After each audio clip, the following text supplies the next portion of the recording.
ঈদের ছুটিকে কেন্দ্র করে পর্যটকের পদচারণায় মুখর হয়ে উঠেছে সিলেট।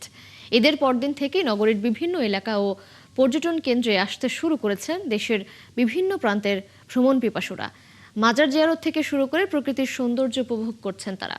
বিস্তারিত সাকিব আহমদ মিঠুর প্রতিবেদনে। ঈদের ছুটি মানেই পরিবার নিয়ে ঘুরতে বের হওয়া, আর সেই তালিকায় এবারও শীর্ষে রয়েছে সিলেট। ঈদের পরদিন থেকে নগরীর বিভিন্ন এলাকায় দেখা গেছে পর্যটকের ভিড়। অনেকে এসেছেন পরিবারের সদস্যদের নিয়ে হযরত শাহজালাল রহমাতুল্লাহি মাজার ও হযরত শাহপুরান রহমাতুল্লাহি মাজার জিয়ারত করতে।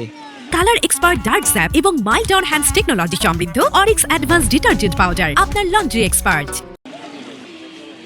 আবার কেউ ছুটেছেন প্রকৃতির অপরূপ সৌন্দর্যে ঘেরা জাফলং, সাদা পাথর ও বিছানা কান্দি এলাকায়।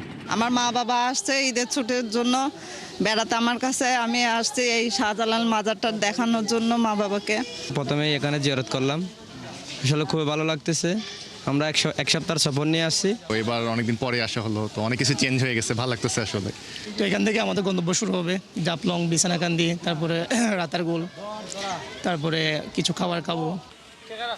প্রতি বছরের মতো এবারও পর্যটকদের নিরাপত্তায় পর্যাপ্ত ব্যবস্থা নিয়েছে জেলা ও পুলিশ প্রশাসন।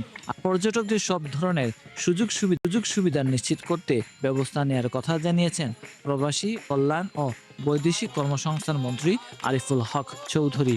অনেকেই ঈদের সময় ছুটি নিয়ে আসে প্রকৃতিকন্যা, জয়ন্তা, গোয়েনঘাট, কোম্পানিগঞ্জের সাদা পাথর, লালাখাল, এইগুলা মানে তারা ভিজিটার্স ওর আসে। এই জন্য আমরা নিরবিচ্ছিন্ন সমস্ত নিরাপত্তা প্রহরী, আমাদের পুলিশ বাহিনী, আমাদের র্যাব, আমাদের আনসার, সব সশস্ত্র বাহিনী সবাই, আমরা বিজেপি সহ আমরা সবাই নজরদারি রাখা হচ্ছে।